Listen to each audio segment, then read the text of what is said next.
Hello, welcome again to Pale Blends and Beyond. Thank you for joining us today. Jim Shepherd is the lead singer, guitarist, and songwriter of Scottish indie pop band, the Jasmine Minks.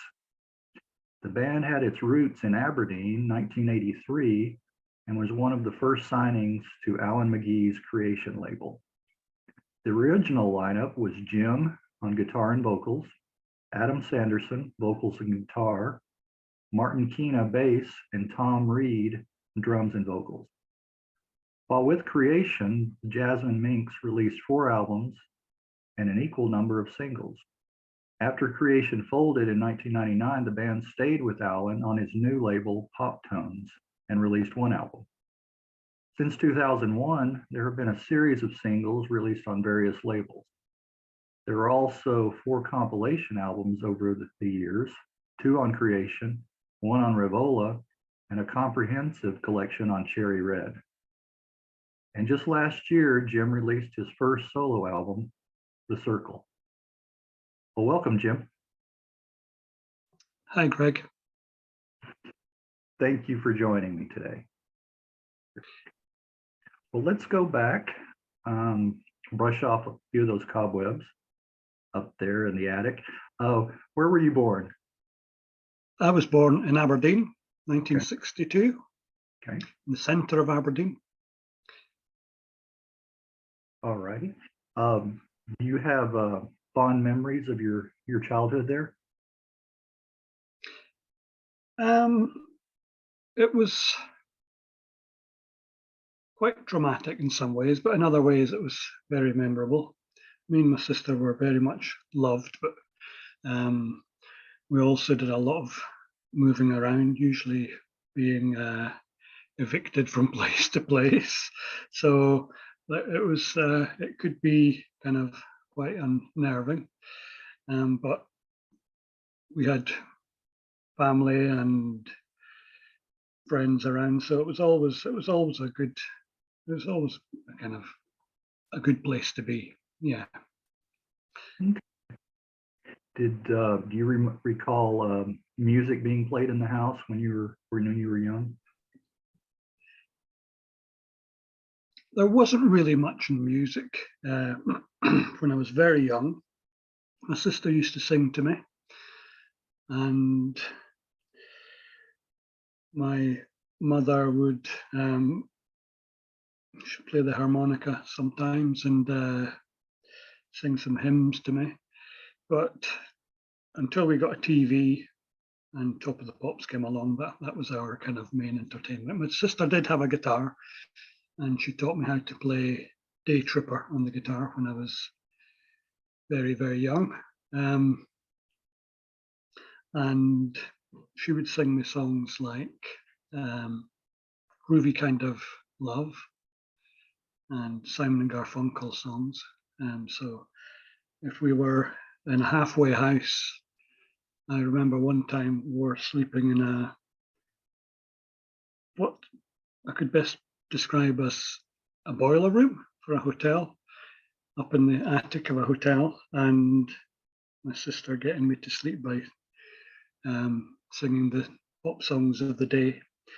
So she was a fantastic singer, and she still is. So it was nice. It wasn't I learned to be tuneful, I suppose, from her. My dad tried to sing when he was drunk, but it was absolutely awful. It sounded more like a kind of yodel than singing. So I hope I've got more of my sister's musicality than my dad's, but maybe a bit of both. Okay, that was one of my questions. Was your family, musically inclined? And you shed a little light on that there, and you said your sister's still involved in music. Well, she used to take me along to folk clubs. My aunt had a folk club in Aberdeen, which was eventually closed down because she lost her drinking license to serve drink, after it was found she was serving underagers, which was what happened then. It was no big deal, but it was still against the law. So I think somebody had it in for her. And these were clubs, they were quite pure folk clubs where people would get up and sing unaccompanied, like storytelling songs. Mm-hmm. And from that, I think I got the kind of, when punk came along, I got the kind of idea anybody can get up and perform. So she occasionally sang at the folk clubs, but didn't after that really. She's got a terrific voice. She's quite fussy, and I think she could have probably sung more, but she didn't. And I eventually got her to sing. You said in your intro we did an album for Alan McGee's Poptones label, and I eventually got her to sing one little bit on that album, which was a kind of a folk tune and folk melody without words.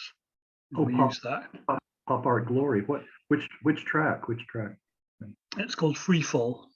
Okay. So she sings the vocal in that. Well, the introduction vocal anyway.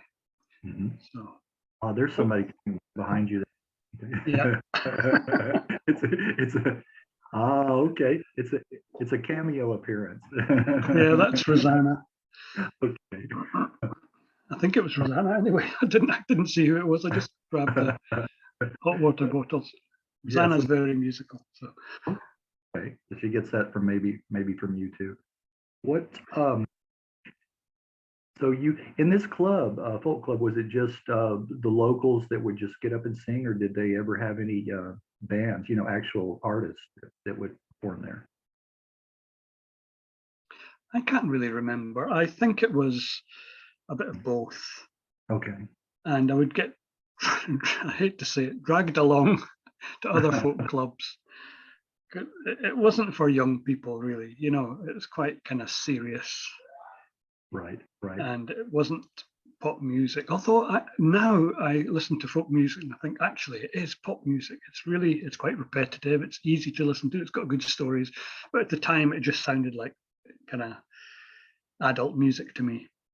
Right. And so I would get dragged around to various folk clubs around the country, and my sister would go far and wide. And so I know she went to see people like Billy Connolly when he was in a folk band originally with Jerry Rafferty. The Humble Bums. Yeah. Yep. And she actually slept on their hotel floor one night when she got stuck in Inverness. Billy Connolly said, "Oh, come back with us," So that was nice. They were snowed in, I think, in Inverness. And I would get taken along to, I remember, folk clubs and seeing Planxty, Christy Moore and Planxty. So some big bands as well.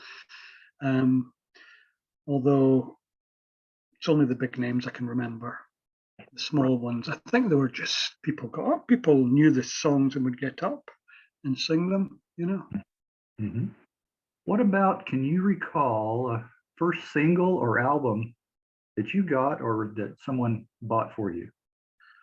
I remember the first pop single I bought. I think I bought one or two kind of kids kind of EPs before then. Probably things like, not probably, definitely. I was going to say probably things you've never heard of. Max Bygrave's Wiggly Waggly Tooth. And you'll have heard of this Jungle Book songs or Aristocats kind of songs. But the first song I bought that was actually in the pop charts, I remember very well, it was Slade, Mama, We're All Crazy Now. Okay. I don't know when that was, I think 1972 or 73. So I would have been 10 or so, around 10. You mentioned children's type material. The very first album that I got was, do you remember the Royal Guardsman and the Snoopy versus the Red Baron? And Oh that, yes, yeah. okay, that was my first. So yeah, Um, that was I think that was a big hit in the UK as well. mm, Um, oh, really, it's kind of turning the cogs in my brain now. Was it about a kind of air fighter or something? Is that the yeah. one? Snoopy, Yeah, yeah. Snoopy was a he would fly around on he imagined his house was a fighter plane. So he was Oh, right. fighting the Red Baron, shooting down the Red Baron. Yeah. Okay. Yeah. Okay. All right. Well, what about some of the bands that you liked as a teenager? Well, it was mostly singles that I bought. Mhm. I would say maybe every month or so I would get an LP, but I had loads of Slade singles. Mhm. And then when David Bowie came along, I started buying albums more. Before then, I'd bought a few albums, but really they weren't. Maybe they weren't very good. Things like David Essex and Gary Glitter and Mud, some of these kind of glam bands, but Yeah. they'd had good singles, but couldn't cut it maybe with an album. But then Bowie came along, and it wasn't actually Ziggy that was my first one for Bowie. It was Aladdin Sane. Uh, But when I got that, I went back and they reissued all these previous albums, maybe 4 or 5 previous albums, and I went and bought those over the next few months. And I didn't regret it because every single one was absolutely brilliant. So that was by far the biggest part of my collection. I yeah. had a few other things like Alice Cooper um, and you never knew then if an album was going to be good. So I remember having some albums that just wouldn't get played because you like the look of them, and they maybe had a single you knew on it, but you'd buy it, get it home, and play it once, and go. You just didn't fancy going back to it. So I'm trying to think what kind of things they were, but it's gone from my mind.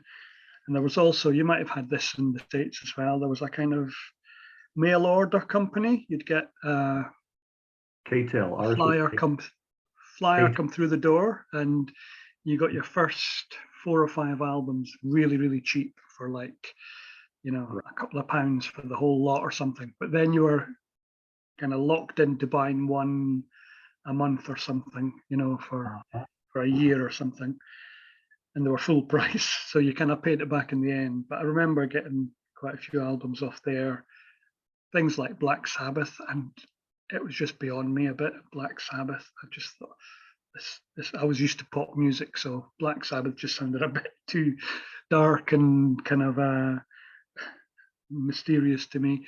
But I do like listening to stuff like that now, but a bit like the folk music, it's kind of it's maybe more grown up because I'm talking about when I'm 10, 11, 12 years old.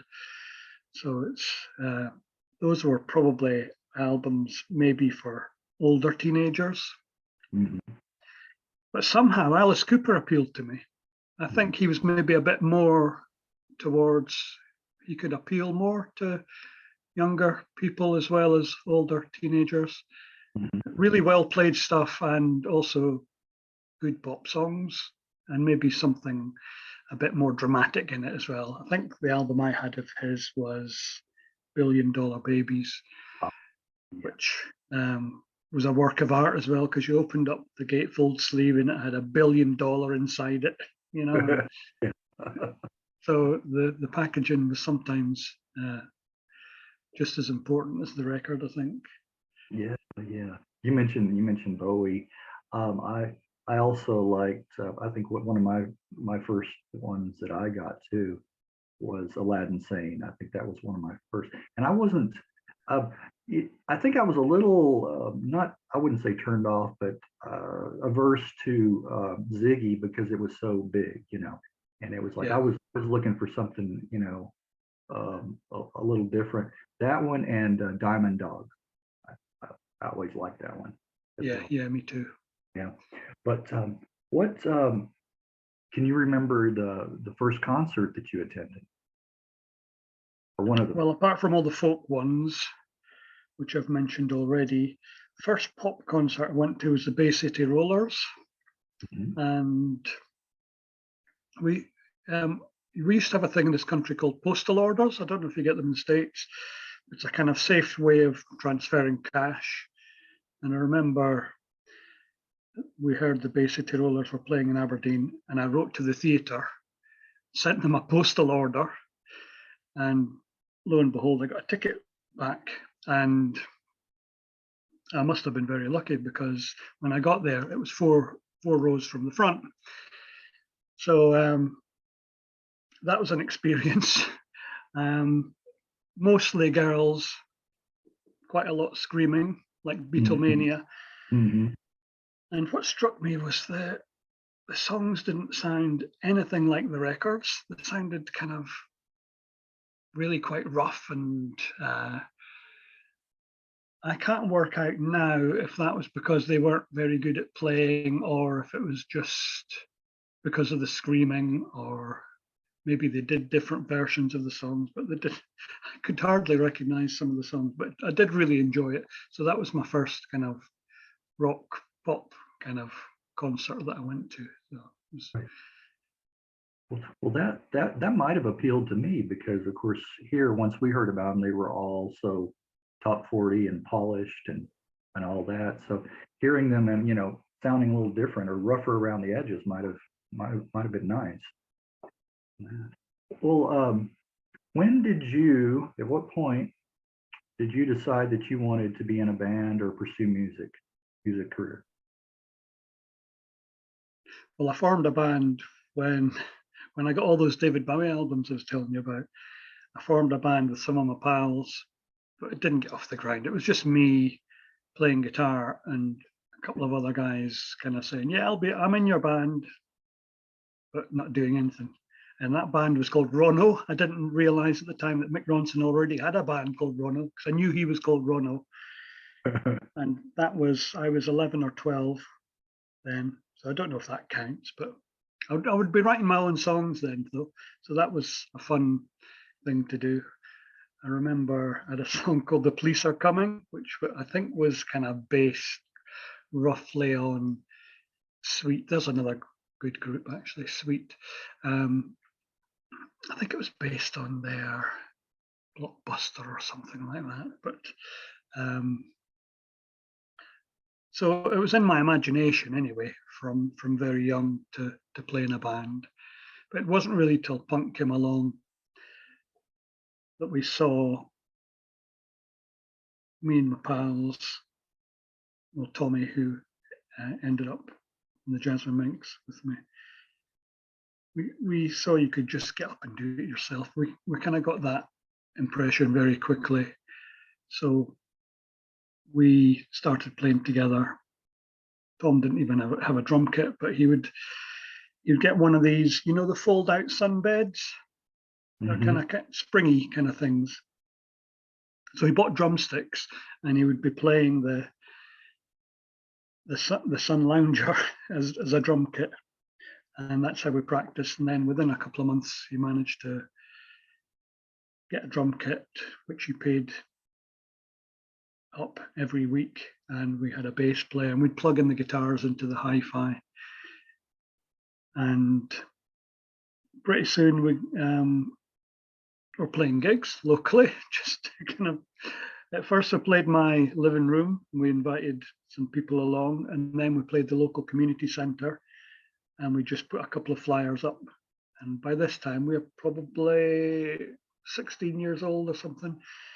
And all the kids came along who were maybe 8, 9, 10, 11 years old, coming along to watch, just kind of staring up at the stage at us, making a racket, basically. So we took it from there, really, and we just started playing more and more. Yeah, you mentioned how punk, the onset of punk, kind of gave everyone, this, like you said, the DIY attitude, if they can do it, or even like the Sex Pistols, I mean, they weren't, known as such a, technically, you know, uh, superior band at all, and so yeah, it kind of gave, I think, a lot of people, a lot of young people, that's we can do it, if these other bands can do it, we can do it. Yeah, they talked to us. They spoke our language. They were writing, singing songs about things that matter to us, or maybe it was about boredom or whatever, but it wasn't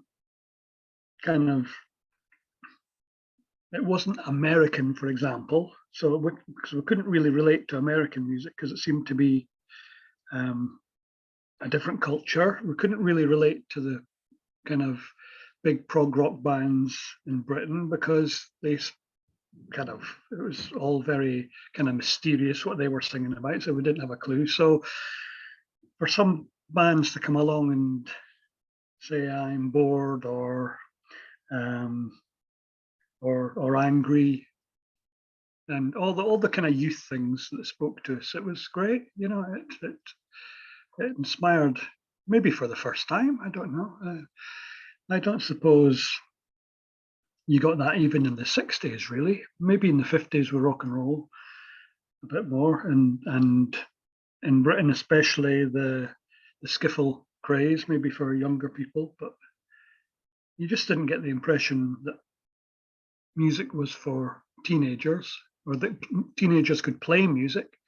It was adults that played music, even if it was bands like the Beatles and the Stones. They were adults, and they were singing about kind of adult things a lot of the time. A lot of it was kind of sex and drugs and stuff, but which was way beyond us, So yeah, I think back when you talk about that, the Who, My Generation, they were one of the first, like that we're talking about singing for younger people and younger, their peers and that kind of thing. So yeah, that's true. Yeah. What? Well, go ahead. No, you're right. I'm kind of thinking about kind of bands like the Who and the Small Faces. They did definitely appeal to kind of teenage audiences, but they were also quite accomplished, and I would have thought it'd be hard to try and follow that. But for us, watching bands who could string a couple of chords together, especially when the independent releases started to come out, bands started putting out their own records. Bands like Swell Maps, for example, they were quite a big kind of influence on us because they seemed to be having fun and kind of didn't seem to be fantastic musicians. Right. So that wasn't Nicky Sudden. It was his brother, right? It was Nicky Sudden, yeah, and his brother. Yeah. Okay, both. Okay. Yeah. That's sad how he passed. So he was a real talent as well. Yeah, absolutely. Yeah. Well, so you mentioned, get us up to speed, I guess, about how the Jasmine Minks came together. Were you all the members from Aberdeen? Well, three of us were. There was four of us went down to London, and we did some demos. We kind of stayed in squats in London and just kind of tried to get rehearsing. And in fact, we'd rehearse in the house that we stayed in Camden Town in London. We even got a gig at Hyde Park in the very early days with Inner City Unit, which is Nick Turner. He's another one who passed away recently. Nick Turner of Once in Hawkwind. So it was all through the kind of squat scene. We kind of got to know some of these guys. So those four of us from Aberdeen. Steve decided to leave after a while. He was a bass player, and we got Martin, who lived in London. And he joined us.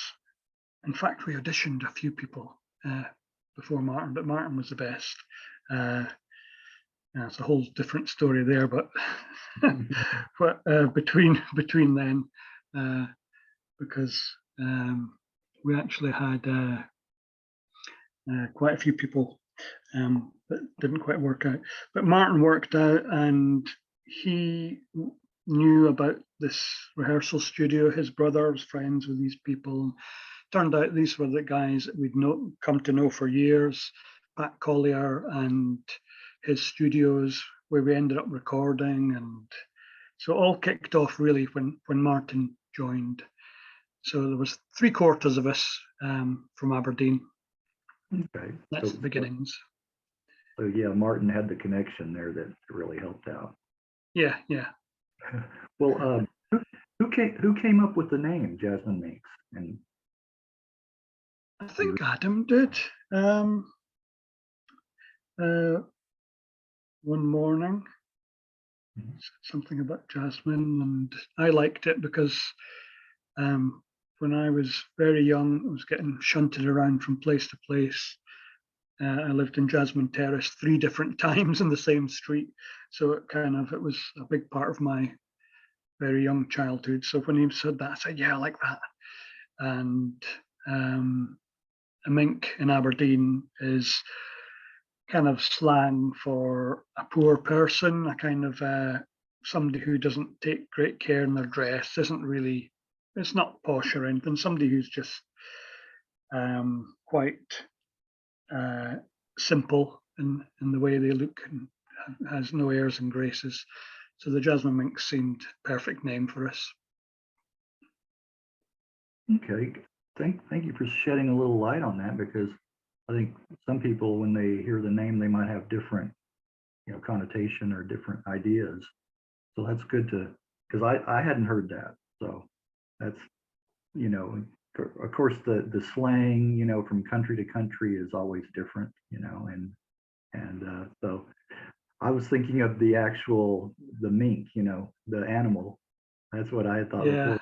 I mean, it's very peculiar to maybe the northeast of Scotland, I would say, maybe further afield in Scotland. So when we were first getting interviewed in London, it was always the same. People would think it was the animal, and Jasmine was the scent or the tree, the flower, and which it is really. But to me, it was special because of Jasmine Terrace to me. The location. So that's the location. Yeah. Well, were all of you guys, pretty much into the same kind of music style, or were there different musical influences that members brought to the band? No. I think we were pretty much into the same music. We'd kind of gone through the punk scene. Adam was a bit older by a mere 2 years, but it was enough that he had a much wider kind of influence on us with the music. So he was into things like Brian Eno and some of the prog rock stuff, as well as punk and as well as the post-punk. So we all, to a point, we all were into the current kind of post-punk scene, I suppose you would call it. Now, it wasn't called that then, it was just the indie scene. It was the independent charts, or it was Rough Trade Records. They were the biggest, kind of most interesting record label really in the early 80s. Then labels like Postcard came along, and that was my favorite when Postcard came along. I loved all the stuff on Postcard. Oh yeah, the orange juice and yeah. A lot of that jangly pop kind of music. Yeah, definitely. Was Joseph K, were they also on? Joseph K and Aztec Camera, the first go-between single in this country anyway, was on Postcard, although I think they had a couple out maybe in Australia before they came over here.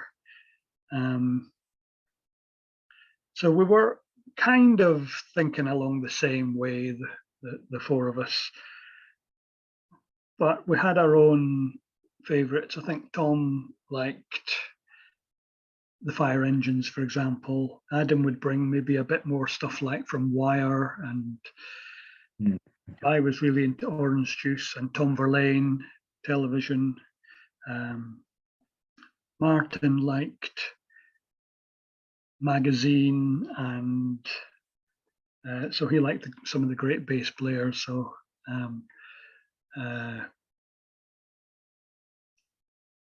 some of the fretless bass was a big thing then. It was kind of quite popular. So he started playing fretless bass and trying to play like some of these guys that were kind of in the indie scene at the time. So it was, although there was one scene, it was really wide ranging, the scene, the kind of indie scene. So it could go anything from jazzy stuff to like James Blood Ulmer to the early Simple Minds with the electronic influence, right through to kind of quite scratchy pop. I think we were all Fall fans. I think that was probably one unifying thing. We all liked the Fall, especially that 10-inch album, Slates, I think we called it. And Mark Smith. Mark Smith, Teardrop Explodes as well were probably another thing that we kind of all agreed on. And then when Julian Cope went solo, the first Julian Cope album was out around that time. So we were kind of a lot of similarities, but there was a wide range of stuff. I remember jazz was a big kind of thing then. I didn't know anything about jazz, but people were beginning to play jazz a wee bit in 1950s kind of jazz, and that would, it'd be interesting to hear, So there was a wide range of stuff. Mm-hmm. Well, how did Alan McGee find out about the band? We did some demos in a studio in Brixton, and we sent a cassette of the songs, 3 or 4 songs, into Sounds magazine, and they reviewed it in their they had a page every week reviewing kind of new demos people had sent in. So we got reviewed, and it was an okay review. The reviewer, Ian Pye, had phoned up Alan and said, I think there's a band you'll like. So the next thing, I got a phone call from Alan, and he said, and we had a chat, and he basically invited us on the label there and then, really, but he came to see us rehearse, and he was very patient. I had a good chat with him on the phone. He came to see us rehearse, and we had about a dozen songs or so. And he listened to them all at the end of it. He said, what was that last one called? And we said, Think. We said, that's the one, that's the single. And he says, it's too long though, just shrink it down a bit, get rid of all the kind of fluffy bits, and just streamline it a bit, and that'll be the single. And we said, okay. Then we went around the corner to the bar and had a good chat with him. And he was very, very enthusiastic, a really, really interesting guy. And him and Adam really hit it off. Adam's a very interesting person as well. And the two of them, you could see they were kind of similar in their kind of forthrightness, but also you could see there might be times when maybe they'd kind of be butting horns a bit. Okay. So Alan phoned me again and said, right, that's it, you're on the label, you want to come play the club? We've got a club starting called The Living Room. And we said, yeah, of course, because we hadn't managed to get any gigs apart from that one at Hyde Park, open air Hyde Park, which was a strange one. So we went along and played there, and that's how it all started, really. And we fitted in really well. Until then, I think the bands he'd planned to put out were friends of his, or bands he'd been in. So he was in a band called Laughing Apple, and in that was Andrew Innes and the rest of what became Biff Bang Pow, and it was all people playing in each other's bands. So they all played on the Revolving Paint Dream, they played on the Biff Bang Pow, they played on the Legend. Then we came along and we were kind of a discrete band. So we just kind of did our own thing. They were all Glaswegians and we were Aberdonians, but we for our differences, we did hit it off really well. I think there's a kind of a generosity in the Scots spirit that kind of made us stick together. So that's how it all kicked off. Yeah. Television personalities used to do Biff Bang Pow, the song Biff Bang Pow. I might be wrong. I have a feeling somebody did it at some point. So television personalities were a big part early on as well. Yes, so they were involved in the club from day one, and pretty soon they were mixing up as well with all the kind of Alan's bands, and we managed to get two of them into our kind of to help us out. So that was good. I remember. I know where Sid Barrett lives. I remember that track. Yeah. Yeah. Interesting, because you talked about the living room. I talked with Andy Strickland last year, and of course his band was called The Living Room. And this was before hearing of Alan's club, so they changed their name to The Loft. I thought that was interesting to not conflict with that. So it was a good place to be and to meet other musicians and that kind of thing too. So what was it like in those early years on Creation? It was small and very much a family. So it picked up some nights. It was usually on a Saturday night. Some nights it could be packed out. It's only a small room above a pub in central London, but yet we felt like we were part of something. So we'd turn up every week. If we weren't playing, we'd go and watch whoever was playing. And pretty soon we're getting reviews about the club most weeks in the press, just small, kind of a few inches in the papers, but that meant a lot to us. And pretty soon as well, like I remember Morrissey coming along one night. Simon Napier Bell came to see us one night, which was a strange thing to happen, because you could only fit about 30 people in that room, and to have somebody like that in there, he thought we were a bit too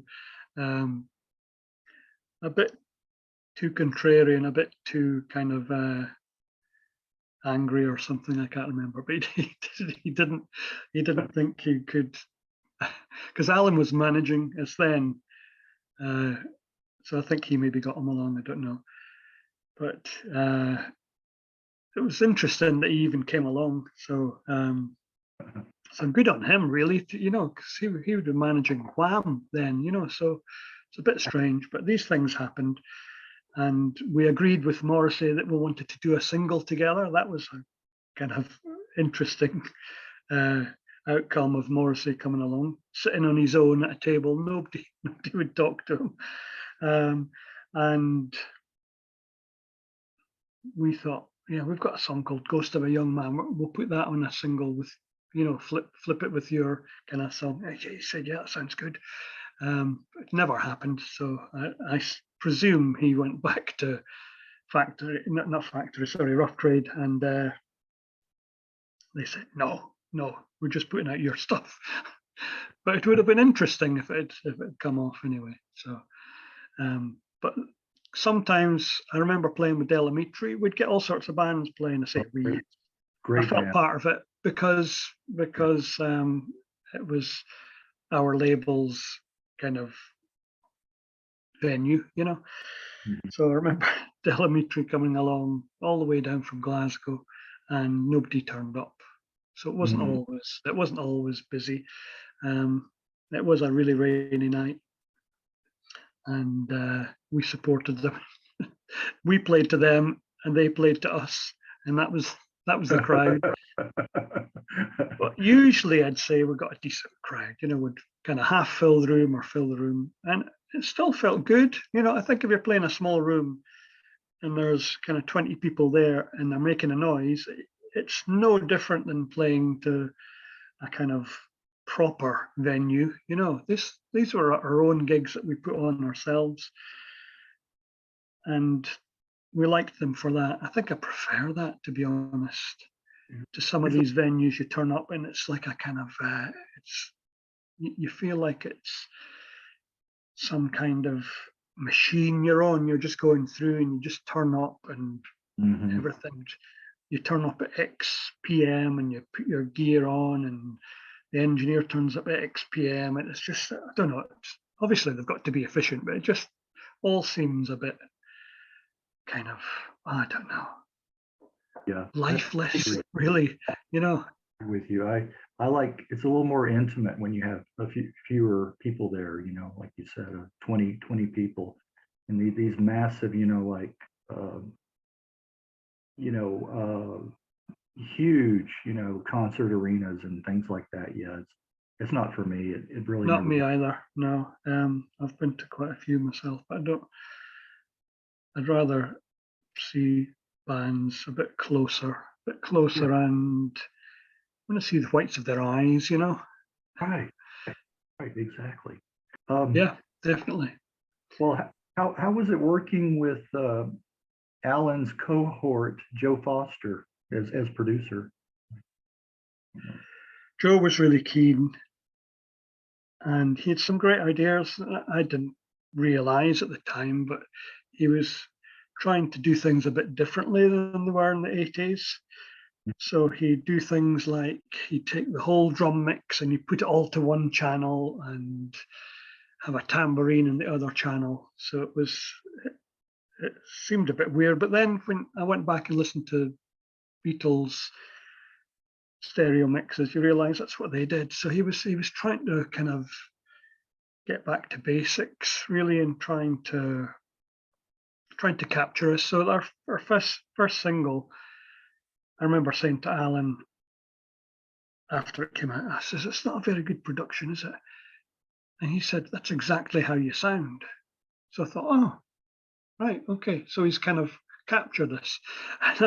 And I remember because we used to record our rehearsals just with a cassette player. I remember listening to a rehearsal after that, and I thought it's identical. Really, it's just one's got hiss and the other one's kind of recorded well, you know. So he was trying to get the live band, I suppose, you know. So he was really really good. Get that live sound on, yeah, on the recording. Yeah. Yeah. Well, what of your singles, I, you know, primarily, I guess your earlier singles, are you most proud of, or that you enjoyed the most? You think it was came out the best? I don't know. I don't know if I like any of the recordings when I listen to them now. Song wise, you know, I think they're good songs. Cold Heart's probably our best single in some ways, in in that it's kind of it highlights me and Adam's kind of interplay with vocals and songwriting. But we did a song for sorry, four songs in a weekend, um, that we hoped would come out as an EP, which didn't in the end. And that's probably my favourite time. And out of those four songs, two were released as a single. What's Happening with Black and Blue in the B side. I think that's my favourite kind of energy. I think Mm. that captured our energy best. We did two other songs. So we did four that weekend. It was What's Happening, Black and Blue, Forces Network, and there was one more. Oh yeah, The World's No Place for a Romantic Today. And at the time we had a manager, because Jesus and Mary Chain come along then, and you were asking about memorabilia, and our Yes. manager wrote a fanzine Repeat. called Hungry Beat, and he was an absolute fantastic writer. Very quiet, always whispered, so not a very kind of strong person to have as a manager, but totally inspirational in what he wrote and what he said. And he was there for that, and we were all getting fired up, thinking, this is it. This is just let's capture how we are. 4 songs, get out in an EP. For some reason, it didn't come out for ages afterward, and 2 of the songs were taken off it. But that was my favorite kind of time, and it's probably just before we moved on to a different lineup, because Adam left not long after that. Yeah, we'll talk about going back just a bit to the Alan's idea to promote Where the Traffic Goes. What was his big idea there? It was a nicked idea. We stole it off of the Violent Femmes. We'd supported the Violent Femmes in London, and they'd done a kind of busking tour to promote a single, I think, maybe, presumably Blister in the Sun. And we just nicked their idea. So looking back, people kind of think it's our idea, but it wasn't at all. We played outside and in some of the shops and in a pub even in Carnaby Street. So wherever we never got moved on, we just stand and play. And Martin had borrowed an acoustic bass. Right. So it was pretty cool. And Tom would just have a snare drum with some brushes. And then we ended the day by going to Rough Trade Shop, and we sang outside there. And then we went inside and mimed to Where the Traffic Goes, which was quite fun. I think Jeff Travis had said, right, you got to mime, you're like the monkeys. And we said, okay, right. So that was fun. That was a promotion for that, and it did get a bit of press. So it was. I'm surprised nobody realised it was a totally unoriginal idea, but hey ho. Well, you were known as a good live band. Any interesting stories from any of your live gigs? We were very unpredictable. Both in, well, Adam could be very unpredictable. He could be in a good mood and it could be jolly, or he could be in a foul mood and it would be monosyllabic, or he'd be very kind of almost like Iggy Pop. He could be like kind of totally absorbed in this weird persona. The songs we did varied enormously. So if we wrote some new songs, we'd put them straight into the set. So within a few months, we'd have maybe a completely new set, and we'd get people shouting for songs that they maybe had been recorded and released, and we'd say, no, we're not doing them anymore. We've got these new songs we want to do, you know. So we got in a few fights and a few shouting matches, and we won a few people over, and we bored a few people as well. So it was strange times. I remember playing Plymouth, and there was a load of skinheads came along, and they were throwing bottles at us, and we carried on playing, and we managed to win the crowd over. And at the end of the night, the promoter or the owner of the club or whatever came up and said, "You're the new Jam. You know that? You're the new Jam.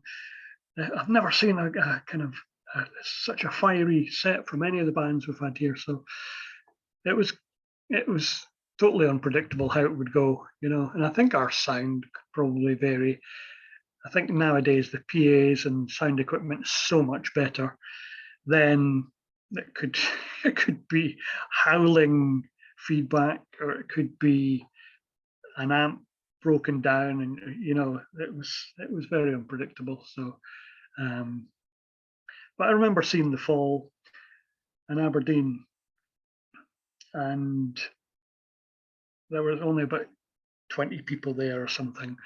And Mark E. Smith came up to me and Adam afterwards and said, "Is there anywhere to go for a pint?" And we said, yeah, we'll take you. And we went and had a pint with him. And I remember being absolutely amazed at his professionalism, because I said to him, "I really enjoyed the gig." He says, "Oh, it was rubbish, just rubbish. We can play so much better than that. We really can play a lot better than that." I thought I was quite inspired by that, because at the time I thought nobody was talking about playing to the best of their abilities. Everybody was kind of just, it was trying just to, it was for show, really. In some ways, you got up and played, and it didn't really matter if you could play well or not. So it was a breath of fresh air to me, and I took that strongly on board. And after that, I thought, right, actually, I always want to be as good as we can be. So it didn't always work out, depending on the equipment, or how sober we were, or what the reaction we got, or So I hope that sums up some of the live. Oh yeah. Well, you were invited to play at the NME showcase in 1984. What happened? How did the timing of the showcase adversely affect the band? Well, that was with the Pogues, actually, and Friends Again. It wasn't a great gig. We were a bit lackluster, and if I remember right, there wasn't an awful lot of press for it. It got recorded, it got videoed. I remember that much. But we were I think we were a bit kind of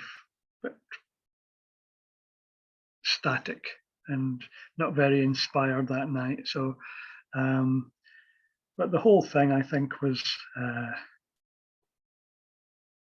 don't know. It gave us, when we played with the Violet Femmes, for example, another kind of big stage that we played on, we seemed to have a lot more energy that night. But maybe it depends on. We weren't used to playing big places, so if you're playing big stages, it can sound really dead on stage, but maybe out front to the audience, it sounds quite powerful. You can never tell. So it took us a while to get used to that maybe what we're hearing, because we were playing small venues where we knew what we sounded like, because whatever we played, the audience could hear what we were playing. So there was no big PA or anything. So it didn't do us any favors, but lots of things didn't either. We'd a few record labels invited along or came along to see us at various times, and we'd either have a bad night or we'd argue with them or something. We did end up doing some demos for London Records, but they didn't sign us, and I don't blame them, really. We were really quite amateurish. I think with a good producer, and when we finally did get a producer, which we did have once, we learned so much and improved overnight. Once somebody had said to us, like I said earlier, Alan had said to us, "Well, that song needs this changing and that changing," and we'd never had anybody say that to us. In fact, I spoke to Alan recently, and I said to him, "You were the first person that came along and actually listened to us and gave us advice." And he says, "I'm so glad to hear that." He says, "Because you guys were the first band that I kind of could connect with, and that you trusted me. Nobody trusted me before you guys. So it was a kind of two-way thing." And so he was running a label. He had lots of bands he was involved in. Once Jesus and Mary Chain took off, he had a lot on his plate, and then he was asked to run another label for Warner Brothers. So, he was just beyond helping us anymore. So we were just floundering, really. I think we'd good songs, and we'd probably the best lyricist, one of the best lyricists in the country, I would say. at the time, but we just didn't have. Can you imagine Howard Devoto? With a kind of with an amateurish band with no producer. It wouldn't be the same as the Howard Devoto we know in magazine. And I honestly, I would elevate Adam to Howard Devoto. He's like a kind of Howard Devoto. He's like a kind of David Byrne. He's very much a genius in lots of ways, but without proper musicians and without proper production, it's going to be a bit kind of hit and miss. And I don't blame London for saying the bloody hell's this.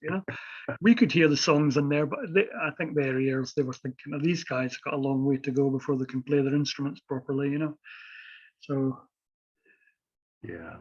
Well, yeah, you mentioned that Jesus and Mary Chain. Alan had to spend a lot of time on them, so he didn't have the time to dedicate to you guys. How about the Peel session? You did one Peel session in '86, and then also Janice Long session. We did, well. Yeah.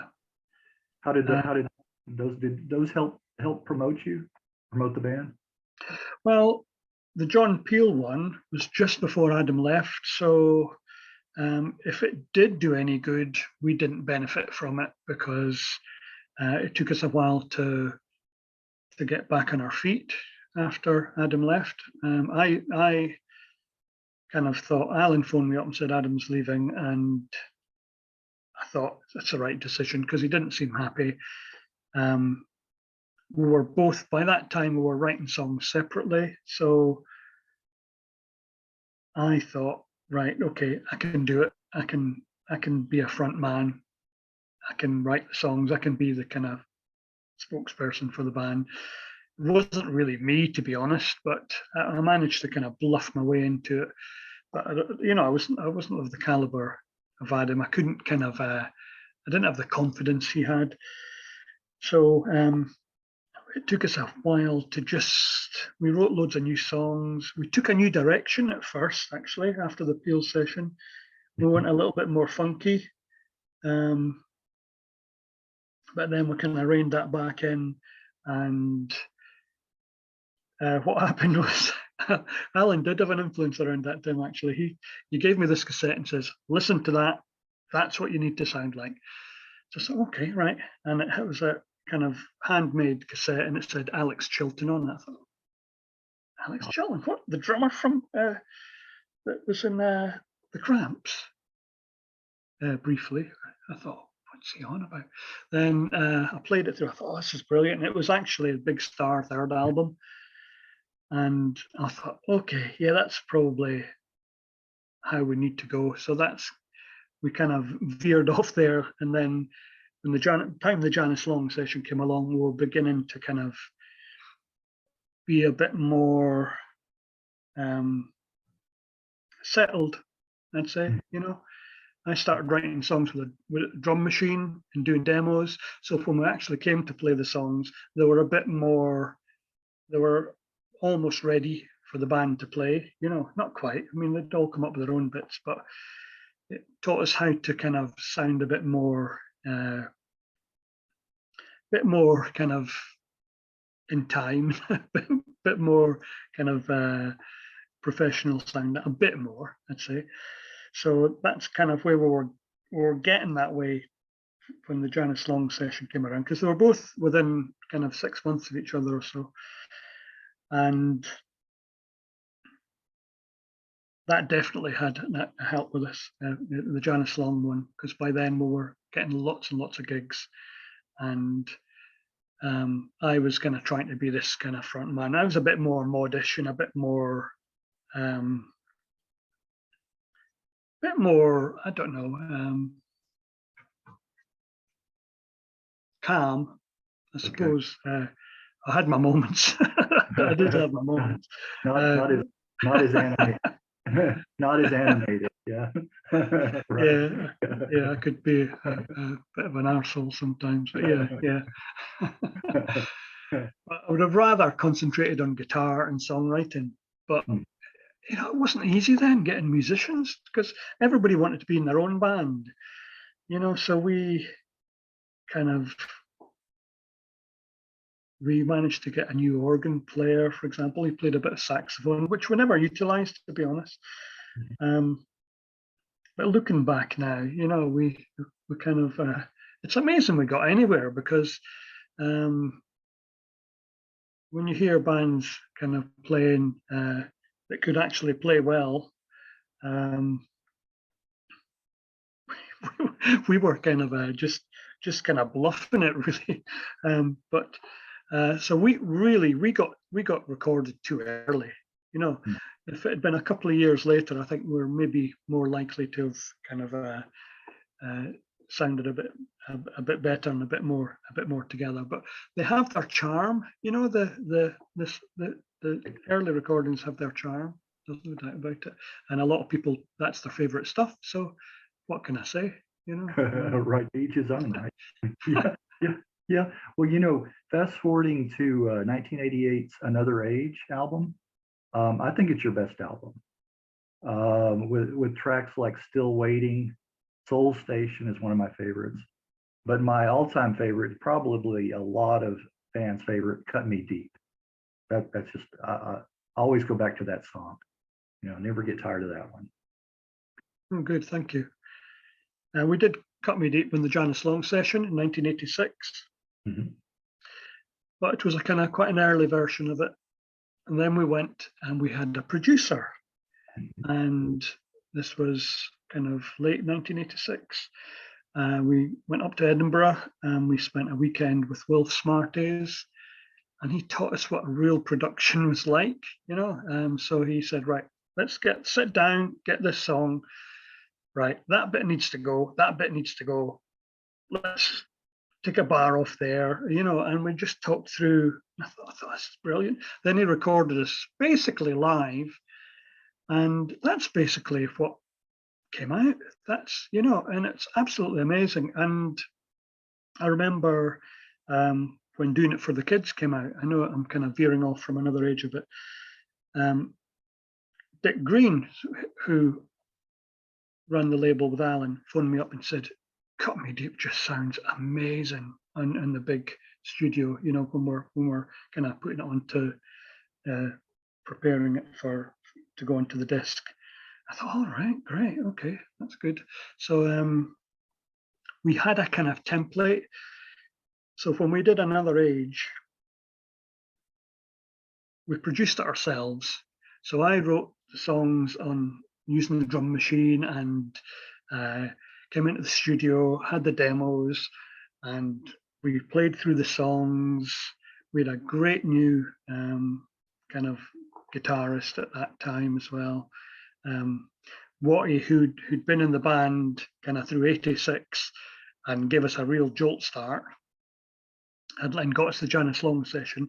He'd left by the end of then, and we got another young guitarist in who'd a really big kind of sound, which we didn't utilize maybe enough on the record, but we just managed to get out of a cheap studio, which is the one we used to rehearse in, where it all started, and where all the creation bands would go, and most most other bands for a while as well would go. But we managed to get a good enough kind of sound there. It's a bit echoey and a bit kind of you can almost hear the trains going overhead, you know. But the songs were good, and it's got a good glittery kind of jangly kind of sound about it. And it's probably our best Yeah. album for some people. I think because there's so many versions of the Jasmine Minks, you know, me and Tom and Martin have always been there, but various other kind of people coming and going. So it sounds a lot different. So some people, Another Age, that's their thing. And for some people, it's, like I was saying, it's the early singles, because we didn't have any singles off Another Age, because Cut Me Deep should have been a single, but for some, Yeah. Oh, yeah. it's a really strange thing. But we totally went off it. We totally went off the song. We just didn't get any singles out, and with nobody to say to us then, you need a single, you need to do this. We were kind of floating about on our own. Creation was just beginning to put out so many records with so few kind of managers around that we did at one point go and visit Jerry Dammers and try and get him his management. But they didn't think we were political enough, which I thought we had a good mix of kind of politics and attitude and pop in there. But they wanted us to be more upfront, and we didn't want to be like the Redskins or anything. We thought it's not really our thing. We're political, but I always thought it sounded really, I don't know, I didn't like it in some songs, you know. I didn't like it up front, unless for the occasional song. Like I really liked Free Nelson Mandela. I thought that was a brilliant tune more than anything else. The fact that it was had a great kind of saying, it had a great kind of feeling behind it, a great sentiment behind it was important. But we felt we wanted to be, I think at the time, maybe a bit more what Teenage Fan Club eventually kind of became in the 90s. That's kind of how we were in by kind of 88. We wanted to be like a kind of country folk rock kind of band, and we wanted to settle down and play good music and good pop rock music. And I hope we achieved a bit of that anyway, you know, with Another Age and Scratch the Surface. But it's hard to tell, you know. How did you feel about that album, Scratch the Surface? I thought it was my best songs. I wrote 30 songs for that album. I'd given up work, and I was just writing songs full time. So I had plenty of songs, so that helped. So we could say, well, that's not working out, that song. Let's ditch that. That's good. That's not good. And we kind of had our idea about production. So we produced it ourselves again. I don't think anybody was really interested by then, because the whole indie scene had kind of taken off, and we were at odds with that. We were sounding more, I said earlier on, in the punk days, we kind of, it was like we didn't want to sound American, we wanted to sound British. But by the 80s, we wanted to take on board the American influences a bit more countryish, and a bit more kind of bluesy-ish, a bit more rock. And I think if it had been heard more in the States, I think there'd have been maybe an audience there for it. But there certainly wasn't in Britain, because we were lumped in with the indie sound, and we weren't really like Primal Scream were then. We weren't like the Stone Roses had their album out by then. And I thought we'd kind of done that already with Another Age. I thought Another Age was kind of the same process, same idea, without the big production of the Stone Roses first album. That's kind of same kind of, we're reading off the same page in the hymn book, you know, I would say. So for us to go down a slightly more rocky route, it's maybe more like a lot of the American indie bands were doing, you know, at the time. Maybe the way REM and some of the other American bands were going. But I think it was our strongest songs. I'm not sure if it was sung particularly brilliant. So it has a kind of quite a laid back vocal sound about it. Maybe that put people off a bit.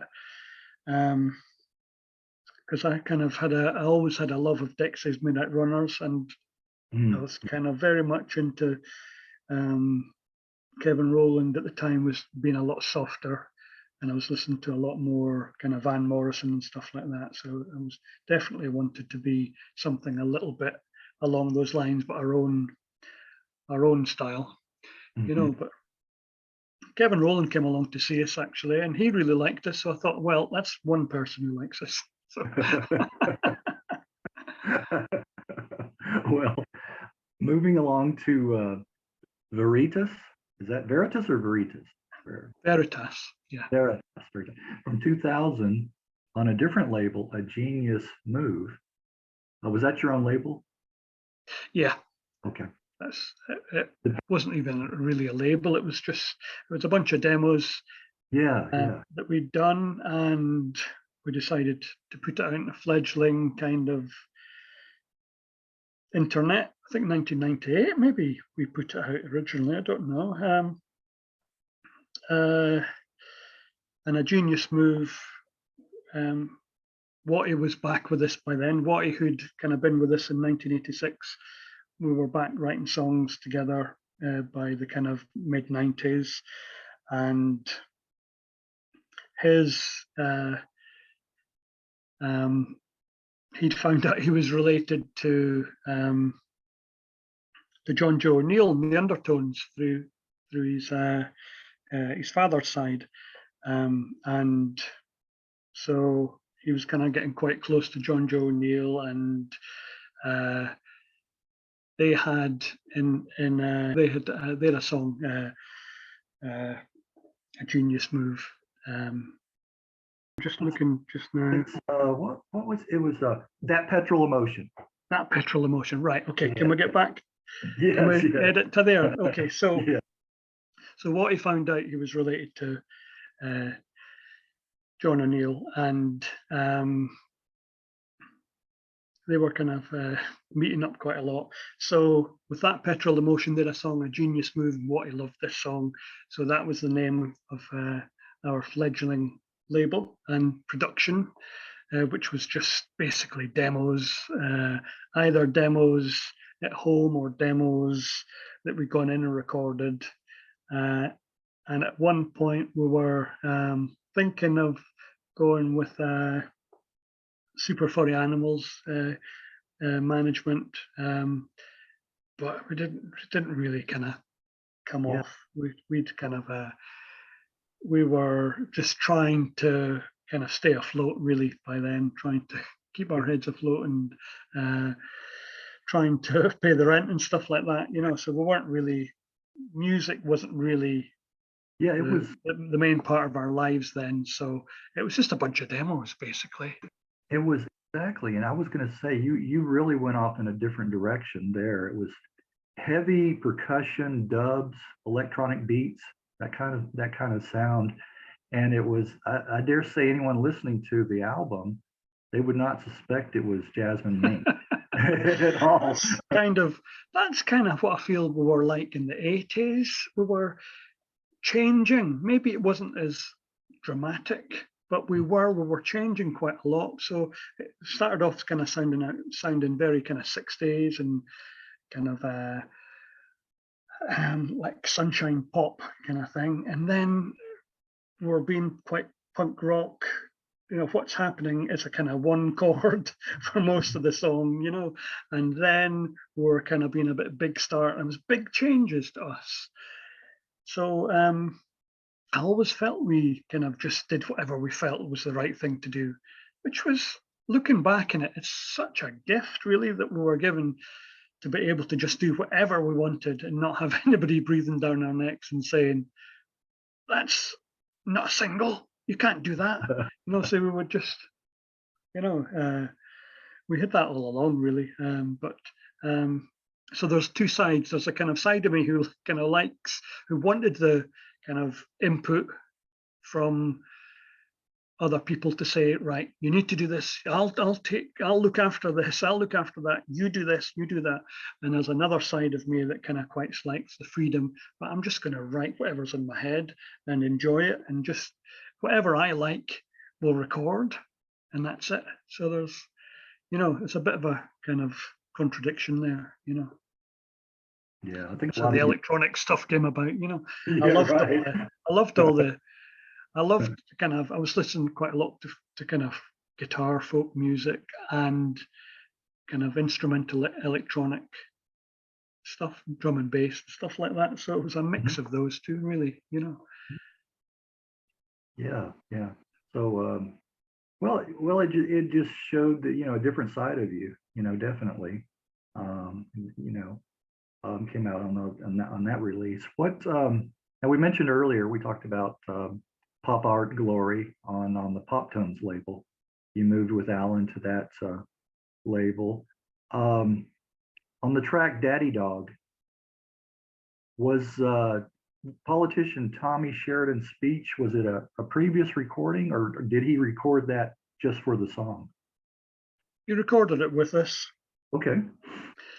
He came into the studio. We were recording in Glasgow at the time, with Joe Foster was back helping us out. That was nice. But he wasn't producing. He was back kind of being our link person in the label, you know. Things were a lot different by then. You kind of, I think Alan had gone all way up here, you know, and we were still down there. So it was quite different having people kind of looking after us, not giving us advice or anything, just kind of making sure we got things done on time or whatever.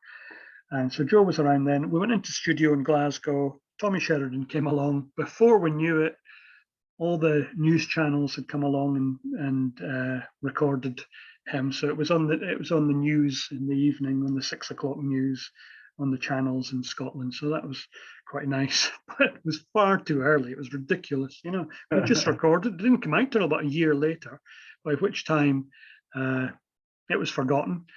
So it was also the next morning. It was in the tabloids. It was front page of to the tabloids.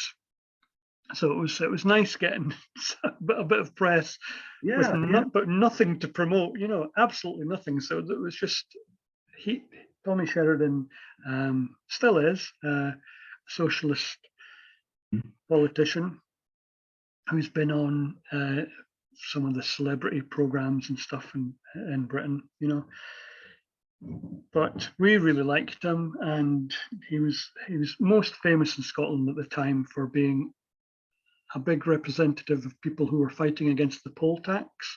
And the poll tax was the taxing system which was going to be introduced in Scotland first and then the rest of Britain, which created riots everywhere and mass demonstrations, and Tommy Sheridan led some of those and was imprisoned for it.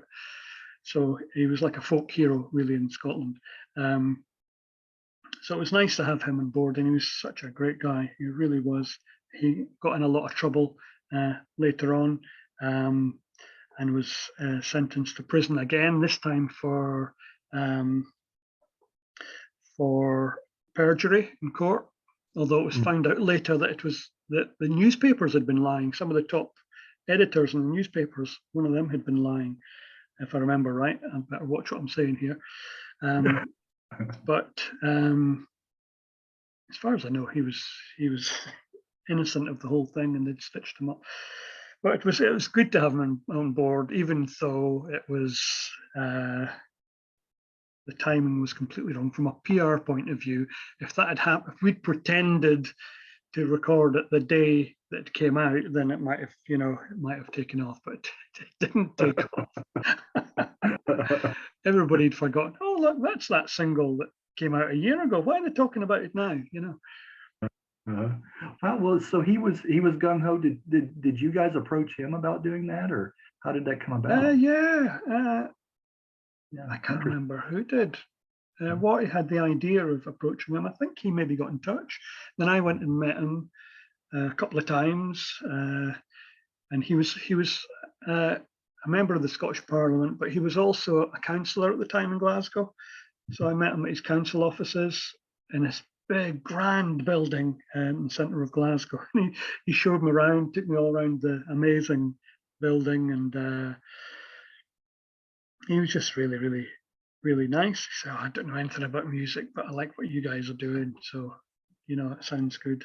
So, yeah, he was a good guy, There you go. Well, you never know who you're reaching, and what livelihood or what part of society, your fans may come from.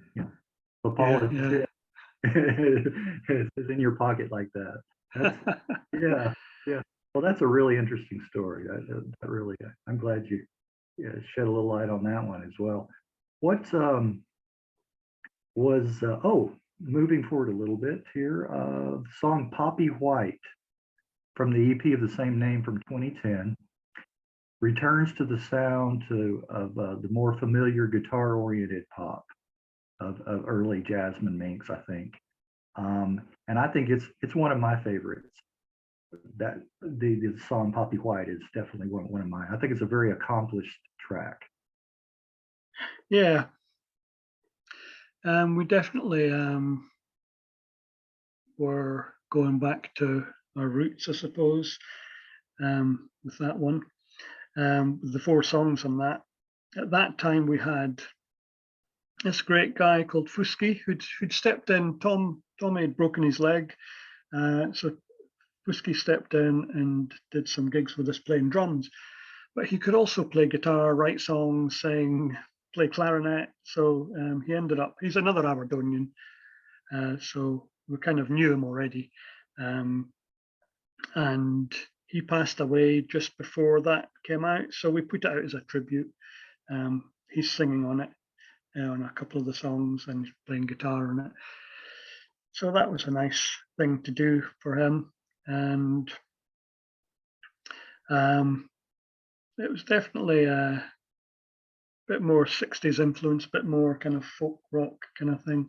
Yeah, and we've stuck kind of with that sound since. Maybe a bit more power pop at times, but we've found the electronic stuff was so hard to play. We did try and play a couple of gigs with the electronic stuff with Pop Art Glory, but it was an absolute nightmare. It took forever to set up. I had all this gear with floppy disks, and it would take an hour to get the floppy disk to read, and then you had to program it all. And if somebody unplugged it, you had to start all over again. And so we around that time we were kind of taking the electronics. At first I thought, right, okay, we'll do all of Pop Art Glory, and then it shrunk and it shrunk and it shrunk as it became more and more difficult. And we just really enjoyed playing guitar songs again, so I think we got back into it that way. And since then the singles have been guitar, organ, drums, singing, and I think maybe a fresh outlook maybe for us, but quite predictable in the instrumentation anyway, I'd say. Although I'm hoping the songs, we've got a new album recorded, I'm hoping the songs are going to stand out, and maybe I get the feeling the new album shows all of our kind of phases in some way, although that would make it sound like it's all over the place, but it's not. It has a cohesion as well. So it's guitar based. So that's our thing. That's what we're best at, really. So yeah, why mess with what you're best at? What it was about 10 years before you played live again. In 2011, you guys started playing live. You also played the following year at the Indie Fest. Whose idea was it? Were you guys? I guess you guys were still in constant contact with each other, but whose idea was it to start playing live again? I can't remember whose idea it was. No, it just came about somehow. I think we'd never really split up really, and I spoke to Adam, and he fancied coming back and doing some songs with us. We did a gig in London. That's what. Oh yeah, I remember a guy. Oh gee, this is going to sound awful. I can't remember the name of the band. They booked a gig in London. Said, "Will you come along and play with us?" I said, "Yeah." And I said to Adam, look, we're playing this gig. Do you want to come along? And he came along and sang a few songs. And then we played the Indie Tracks Festival, and Adam played the whole set with us. And then after that, Adam dropped out, and we just carried on kind of playing a few gigs a year kind of thing. And that's where we are at the moment, apart from interruptions by the lockdown and COVID, you know, so but it's been fun. There's been some good gigs. We played a surprise guests of Comet Gain in London. That was quite nice. And they had a couple of nights booked, and they just had guests written on. So that was pretty cool. And from that, we met a few people who either promoted gigs or one guy we met who was editor of the Racing Post at the time. He was just being made redundant, so he decided to take his money. This is a guy called Nick Godfrey. Decided to take his money and put it into a record label, and he puts out BBC sessions. So his first two releases were our Janice Long and John Peel sessions in this beautiful kind of gatefold sleeve double 7-inch singles. Mm-hmm. So we're meeting people like that. So it was nice to be back meeting people who either liked us from before or were prepared to put us on, either supporting or various kind of small festivals and things like that. So that's kind of how we've got our name back up, Mm-hmm. kind of thing. So it's got to the point now where we have an album released, and it's going to come out an LP. We're not sure exactly who it's coming out with yet, but there's a few discussions on there, which is nice, because back then when we first started playing in 2011 or whatever it was, we put out the Poppy White EP. Really, there wasn't anybody who was interested. Now all of a sudden there seems to be quite a few people interested, so that's got to be good for us. It keeps us keeps us playing music, and that's what we want to do. So it's good all around, really. Yeah, I would say so. Have you noticed any new fans jumping on board? Yeah, I think so. Yeah, I think new fans, maybe more of our old stuff. Uh-huh. Although maybe some of the new singles have brought a few people along, but I think people coming to see us live or that have bought the sessions, the BBC sessions, and said, "Oh, actually, they're actually pretty good," and kind of coming along, and well, we've got a little bit of a reputation as kind of being one of the early creation bands, so I think that alone has meant that people come along and will listen now, whereas maybe they didn't in the past. So, but we've done so much stuff as well over, especially in the 80s. We did so Mm-hmm. many supports with people across the board, whether it was student union gigs playing in Europe and different types of gigs, from the small ones. My favorite ones were the fan run clubs, Mm-hmm. like we had ourselves at the Living Room. They popped up all over Britain, and it was, they were my favorite kind of type bands, venues to play, and a few of those are turning up now as well. So fans running small festivals or just putting on unusual concerts in unusual places. Like there's one where it didn't come off in the end because the COVID and stuff, but it was a laundrette in Durham, and things like that, So there's some really cool things happening, So if we can, That's what I was going to ask you. That was the strangest place that you ever played. Yeah, I was going to ask you. we played in a big gas tank in Switzerland. Did you? A gas tank? Yeah.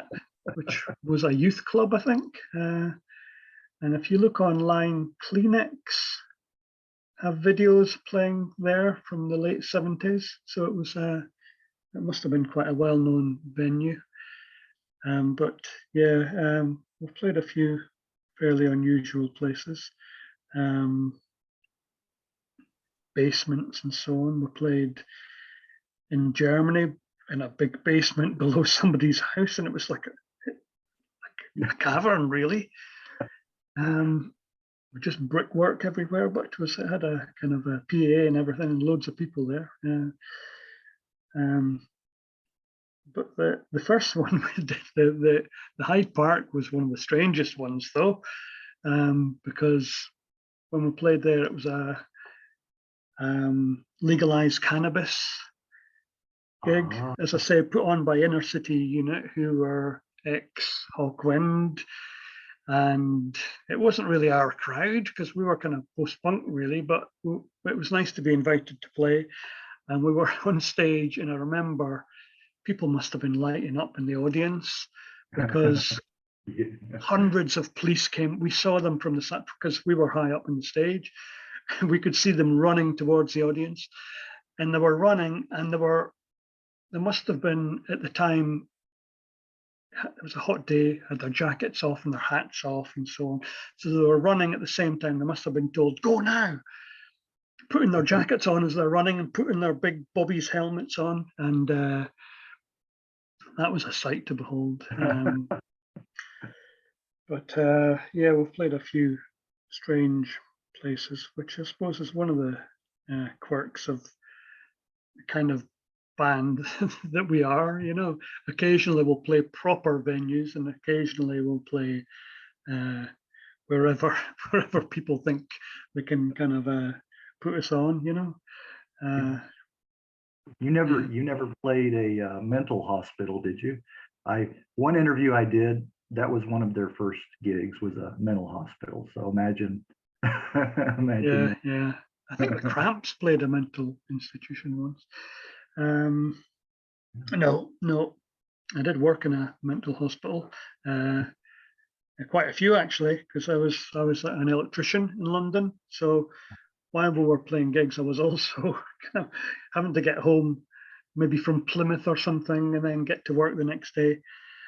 And there was one mental hospital that I worked at, which was, I only know now, it's where David Bowie's brother was at the time as well. But no concerts there. But the patients were certainly very, very dramatic and interesting. Yeah, my comment was when he told me about playing the mental institution, I said, well, probably some of your fans from other concerts would belong there. It should be there. It should be at that. Yeah. Another song I wanted to bring up, I really enjoy, is Step by Step. Really nice track, and I really like the chorus on that one too. But great guitar work as well in that song. That's a really tight song. Really. Yeah. That's Tommy's song, and it's a lovely song, and I think we kind of know our stuff enough now that it's probably the first one that we've done that we thought, actually, this is quite a good production.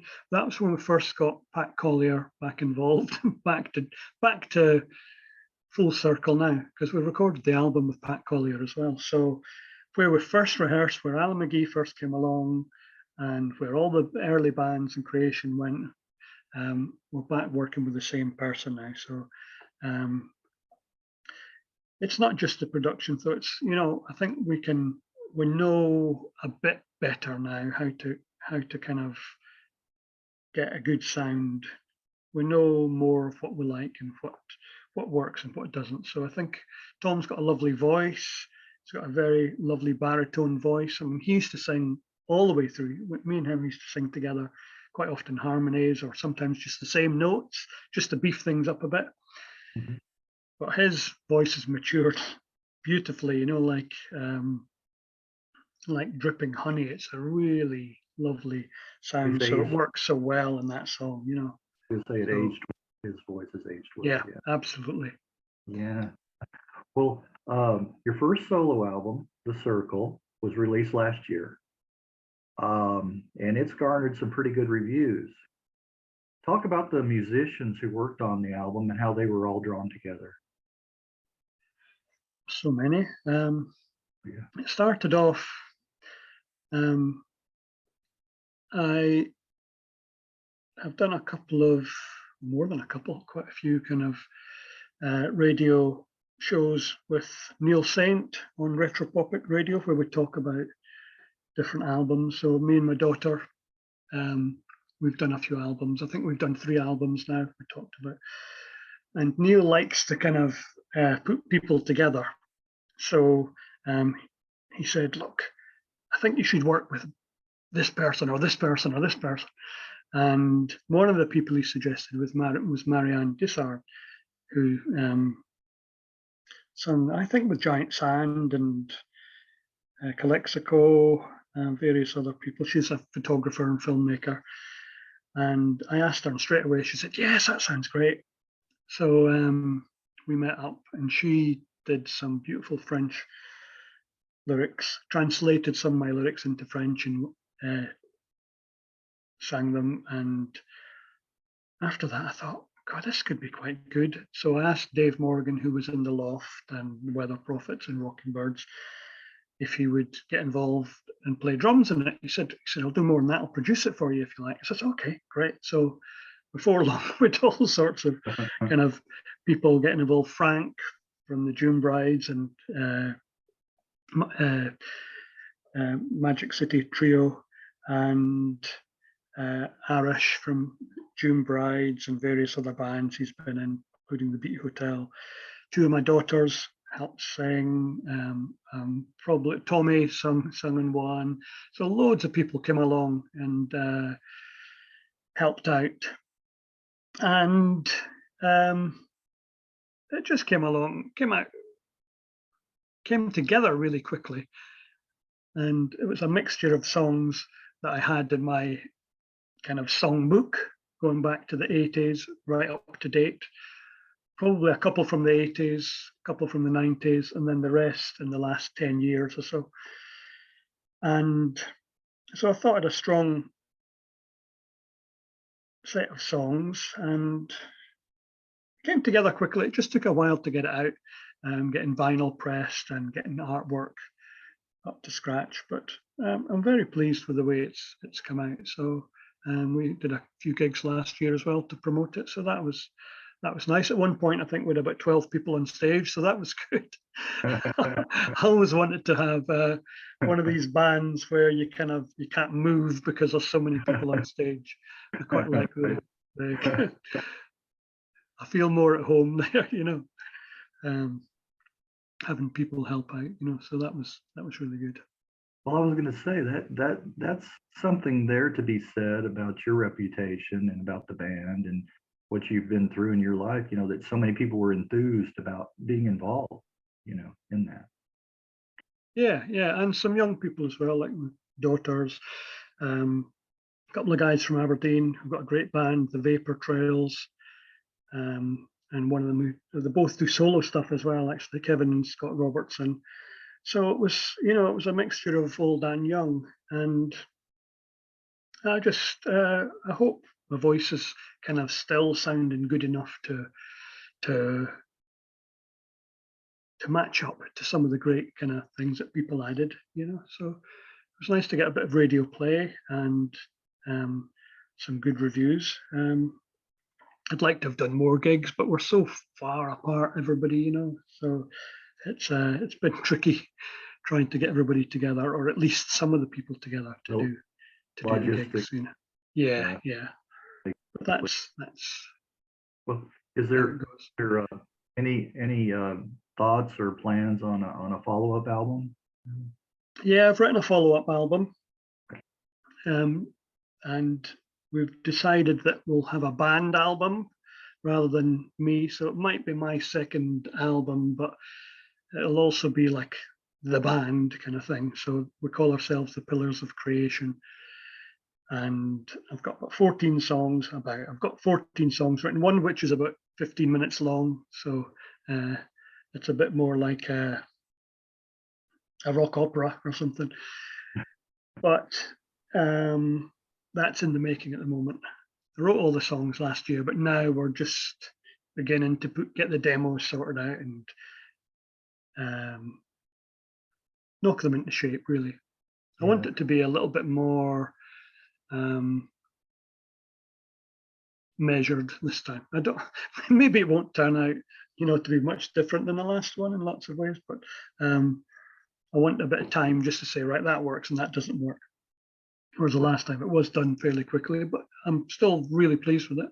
It was done in basically weeks last time. From start to finish. I've got a feeling everybody's so busy this time that it might be a prolonged and find the right window for everybody to be available to do bits, But it's halfway there, so that's good. Well, one positive thing about not recording or playing for periods of time is you're able to build up that stockpile backlog of songs and all that time you could be writing. So it's not like if you have some record companies like you got to put out an album a year or whatever like they demand and that, so then you've got to be like doing it in a faster period of time. At least this way you have time to build up. That was the case with the first album I did last year. This album, it's all brand new songs. I wrote them all within a couple of weeks. I wrote 14 songs, one a day. I wrote them all in 2 weeks. So they're all brand new. Nothing is old at all this time, but I don't think listening to them, it doesn't really make much difference because they still sound like me anyway. But maybe the lyrics are good in that they can be placed maybe only for me because I know what they're all about. So they're kind of a particular period in my life, where there was quite a lot going on last year in my personal life. So I think it was my wife Gemma said to me, just go and write it down, write songs about it. So I did, and that ended up being what we're basing this album on. We'll probably trim them down because it'll be too much for a single album. So that's not a bad place to be in, though. To be able to pick and choose. No, it is. You're right. You're right about that. Yeah. Well, couple of things. Looking on your Facebook account, are you a Lowell George fan? Well, I'm a newly new Lowell George fan. I only knew the song 20 Million Things, which I think is a marvelous song. But I picked up his album Charity Shop last week, and it's great. I loved it. Absolutely loved it. It's fantastic playing, and his voice is just to die for, and a good choice of songs. But I don't really know much about Little Feat. Yeah, I was gonna ask, because I had that. I got this box set of their first 5 albums. I quite like those series. I've got one of those of Warren Zevon and yes, I have that one also, Warren Zevon. And the Pogues, I think I've got as well, a similar thing. I've got somebody else as well, Alice Cooper or something, I can't remember. But they are good, those. Tim Buckley. I've got a Tim Buckley one too. Yeah. Right. Yeah, but I had only been familiar with until I got this. Time Loves a Hero. Do you remember that song? That was from the album Time Loves a Hero in the I want to say mid 70s, mid to late 70s. But then this just opens up, a whole plethora of really, he was a really talented, musician, singer, songwriter. in his own right. But yeah, look back into some of that, some of the Yeah, earlier Little Feat yeah, stuff. we'll do, It's because good. Yeah. I think he started off. Did he start off with Zappa? Was he one of Yes, he did. Zappa's? Yes, Frank Yeah, Zappa. Yes, he did. And then Frank was the one that kind of pushed him out and said, "You're too talented. You need to be doing your own thing," and kind of yeah, pushed him in that direction. So they that's formed. really good. Yeah, Yeah, it was. See that he didn't hold him back. That was a yeah, good. But and then one other thing, when I scrolled down a little bit further on I noticed the Vashti Bunyan book. yeah, yeah. Always been a fan of her material too, the folk material that she did put out. I've got a couple of her CDs, on Right. that. Okay. I only know the album she did when she was up here, and when I posted that, one of my neighbours, Mhm. ex-neighbours actually, because I've moved house now, but one of my neighbours, she said, "Oh, in the book you'll see she was really friendly with an old woman on one of the islands. That was my granny." So that was really Isn't that something? yeah, It was yeah, it's her really grandmother. Wow. nice. So yeah, I thought the book was brilliant, and I only know I will go and check out the kind of. I think she's done two albums in the 21st century, but the one she did around 1970, I love it. I absolutely Yeah, adore it. yeah. It's I love when talents like that are unearthed. I mean, they may have been hiding in obscurity for a while, but then somebody finds out about them, or some people, and then they start releasing material and things like that, and you find out, wow, why didn't I know about this this artist? Yeah, yeah, Yeah, I like that as well.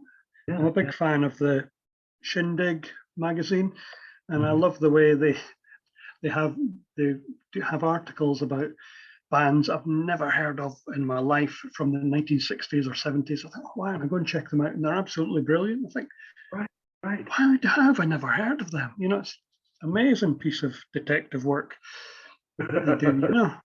Yeah. Well, one a real good source for me is Cherry Red Records. Yeah, They're, yeah, they're really great about releasing or re-releasing old material, and it's always really good packaging. I mean, they have great liner notes, things like that, yeah, and yeah, you're comprehensive. One of the CDs on Cherry Red. yeah, Um, yeah. so they're real good about that, and they'll put out some of these various artist compilations, Yeah. and that's where I find out about a lot of There's a stuff. good one just come out. I think it's just come out. Sunshine Pop, UK Sunshine Pop, 1967 to 1972. And I had to listen to some of it. I thought, oh, this is just brilliant. It's Yeah, bands I've never heard of before. And it's kind of Baroque pop, yeah, kind right. of, rock pop. Yeah, yeah, And it's just fantastic. It's kind of Britain's versions of the Beach Boys, I suppose, which yeah, everybody did, I suppose, in the 70s, but just unheard of. And, they're a good label. yeah, yeah. I know that Joe and Cherry Red have had their fights. Uh, But I really like, as much as I love Joe, I also like Cherry Red. I really get on well with staff there, and we ended up selling all our licensing to Cherry Red. So Cherry Red now license all the Jasmine Minks stuff we've ever recorded, apart from the new album. And I feel it's in good hands. So they're a good bunch of guys there. So good on them. Yeah, yeah. We'll talk about the the new album. Um, when will it look like it's going to be released, and that kind of the details behind it? Well, it's finished recording. It's just working out where it's going to come out and when it's going to come out and who's going to put it out. I think it'll probably be released either the end of this year or the beginning of next year, but it's all ready. So we've been putting it off for like 4 years during COVID, doing all the demos and stuff, and we kind of lost momentum because of that. But the guys came good in the end, and Pat Collier got them all. I'd done all my bits, and Pat Collier kind of they all went to him and dusted it off in a few days, basically 3 days, I think it took them. So it's there. It's just these things take time, with nowadays. We could put it digitally up now, but we want to kind of we want to get out as an LP and CD, and we want to get a bit of press behind it and see if we can get a bit of momentum behind it so we can get some concerts to back it up. So to do that, we need to be patient. And I'm not good at being patient, so it's not really, it's not good for me. But I'm very pleased with it. It's, as I said to Lee at Spin Out Nuggets, because he's quite keen to put it out. It's almost too good. It's almost like, who is this band that can play well and can write really good songs? Can't be us. Wow. Well, I have a little bit of time left. Interest outside of music? Books, really. I like walking around here. We have as a family, we've got 3 dogs, 3 cats, but I only take the dogs out for a walk. And I love walking around here. We're in the middle of the countryside here. We live in an old crofting township, so there's we're basically on the hills right beside the river in Glenspian in the Highlands of Scotland. So I do like to get out and about, and I'm a big reader. I'm an avid reader of novels, satirical magazine like Private Eye. I love. And I've always loved satirical stuff, Peter Cook and all that kind of stuff. And that's probably it, really. Can't think of anything else that I do, really. Well, I'm envious of you, and like you said, where you live, because around here it's so flat. There's really no, as far as scenery goes and landscape, there's really nothing. It's just boring. It's very boring. Big sky, though. You get a big sky there. Well, yeah. So that's one benefit. Yeah. All right. Well, thank you, Jim. It's I want to say it's been very easy talking to you. You seem like you're a pretty easygoing kind of person. I don't know. Yeah, I think so. Yeah. So no, it's been a real pleasure, and it's been casual, and that's what I want it to be. That's what I want these interviews. Yeah, good. Yeah, I try and kind of say interesting things, but I don't know if it comes out that way or not. Well, you definitely have, and I'll edit it out, some of this stuff that, like me looking for CDs and and me forgetting things. Well, those things happen, Yeah. but I'll let you know once I get it edited down, and once it's ready, once I post it, and I'll send you the link, and that all that good stuff. Okay. That's great. Okay. Well, lovely to meet you, Greg.